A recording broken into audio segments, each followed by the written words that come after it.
আমি মা হয়েছিলাম ৪২ বছর বয়সে।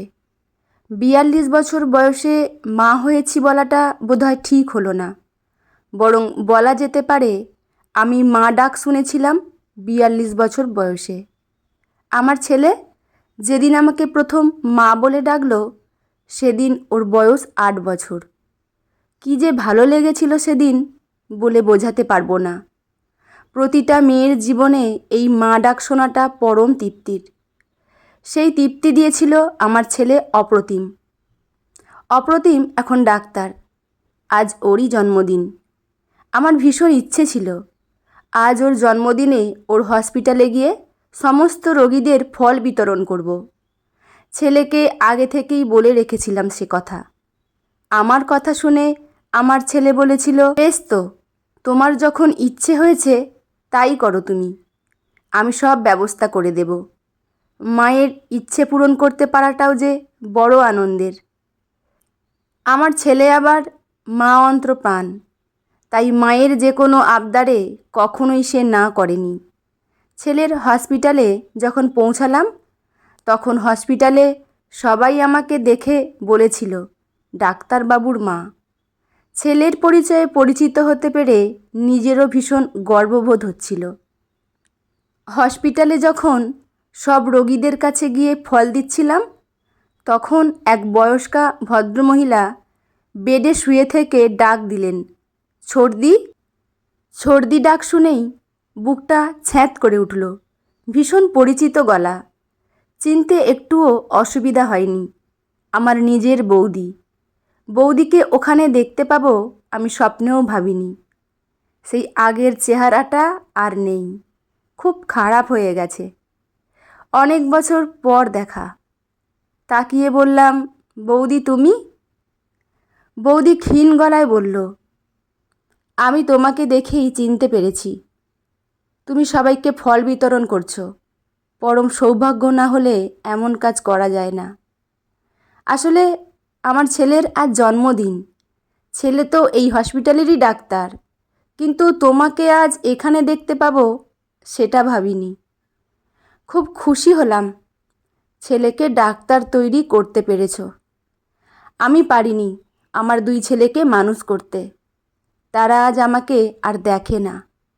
সেই যে হসপিটালে ভর্তি করে দিয়ে চলে গেছে আর আসেনি।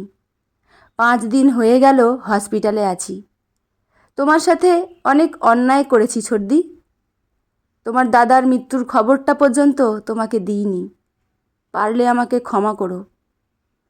অনুতাপ অনুশোচনায় ভরা কয়েকটি কথা আমাকে কিছুক্ষণের জন্য থামিয়ে দিয়েছিল।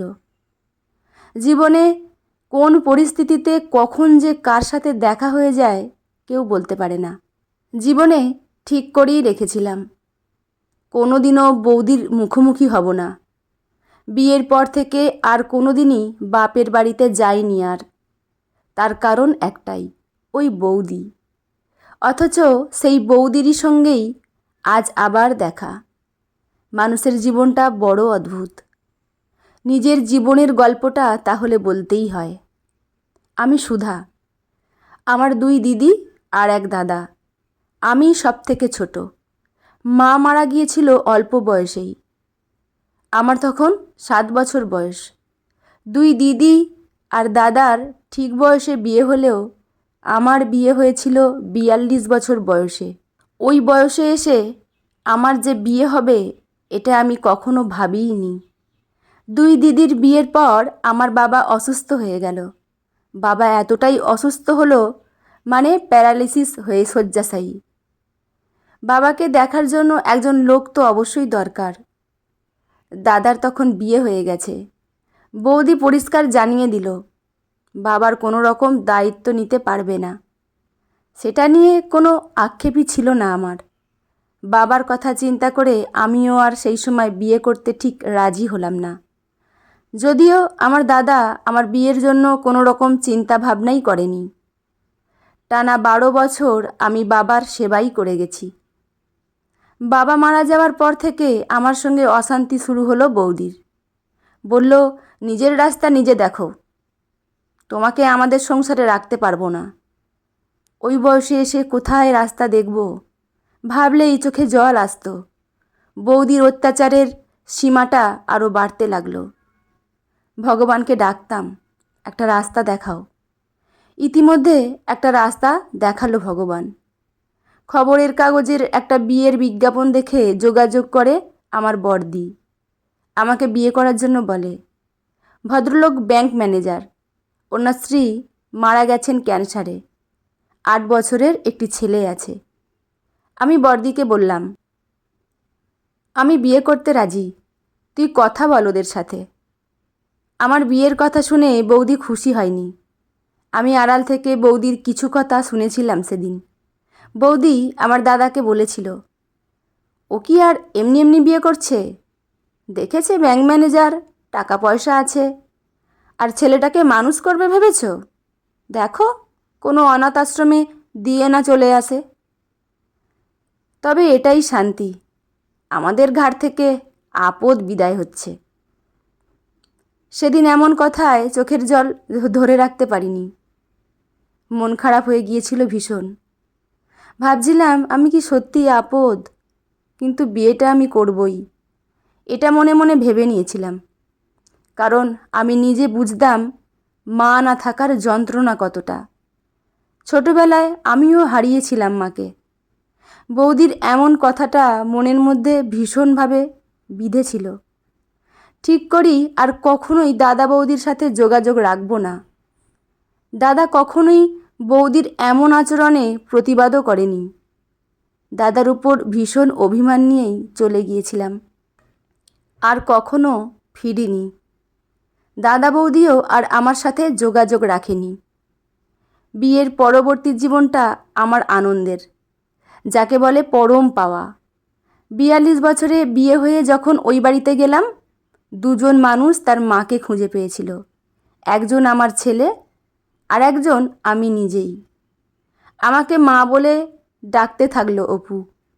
অপ্রতিম ওর নাম হলেও ওকে আমি অপু বলেই ডাকতাম। আর আমিও মা পেলাম আমার শাশুড়িকে পেয়ে। কত বছর যে মা বলে ডাকিনি, সেই মায়ের অভাব পূরণ করলো আমার শাশুড়ি মা। কখনো মনে হয়নি উনি আমার শাশুড়ি, মনে হতো আমার নিজের মা। এতটাই ভালো মানুষ ছিলেন। এইভাবেই আস্তে আস্তে মায়ার বাঁধনে সবার সাথে জড়িয়ে নিলাম। আজ আমি অপুর মা। অপুকে আমি গর্ভে ধারণ করিনি ঠিকই, অপুর মা হয়ে উঠতে সময়টাও বেশি লাগেনি। অপুকে বড় করতে হবে, মানুষ করতে হবে, এই জেদ নিয়েই চলল লড়াই। আজ আমার ছেলে ডাক্তার, আমার স্বামী আর ছেলেকে নিয়ে এখন সুখের সংসার। সময়ের সাথে সাথে কত কি বদলে যায়। সে যাই হোক, বৌদির এই অবস্থা দেখে মনটা সত্যি খারাপ হয়ে গেল। অথচ একসময় ওই মানুষটার কত দাপট, কত অহংকার। তবে বৌদির এমন পরিণতি মন থেকে মেনে নিতে পারছিলাম না। হসপিটালের বেডে বসে অনুশোচনার আগুনে দগ্ধ হয়েই বৌদি বেশ কয়েকটা কথা বলে গেল। বৌদি বলল, ছোটদি, তোমাকে দেখে আজ আর হিংসে হচ্ছে না। জানো কত আনন্দ হচ্ছে আমার। মা হতে সবসময় পেটে ধরতে হয় না, প্রত্যেকটা মেয়ের মধ্যে মা লুকিয়ে থাকে, আর তুমি সেটা করে দেখিয়ে দিয়েছ। তোমার ছেলেকে শুধু ডাক্তারই বানাওনি, মানুষ বানিয়েছ। ডাক্তার যে এত ভালো মানুষ হতে পারে সেটা আমি এই 5 দিনেই বুঝেছি। আমাকে তো তোমার ছেলেই দেখছে। ডাক্তার হতে গেলে ভালো মানুষ হতে হয় আগে। তুমি মানুষ হতে শিখিয়েছ ওকে। শুধু একটাই অনুরোধ, আমার পরিচয়টা তোমার ছেলেকে আর জানিও না। কিছু খারাপ ঘটনা বরং না জানাই ভালো। বন্ধুরা, গল্পটি এখানেই সমাপ্ত। গল্পটি আপনাদের কেমন লাগলো অবশ্যই কমেন্ট করে জানাবেন। আর হ্যাঁ, নতুন বন্ধু হয়ে থাকলে চ্যানেলটি অবশ্যই সাবস্ক্রাইব করবেন। ভালো থাকবেন। লেখা সরজিৎ ঘোষ, পাঠে আমি রিমি। দেখা হচ্ছে পরের কোনো গল্প নিয়ে। ধন্যবাদ।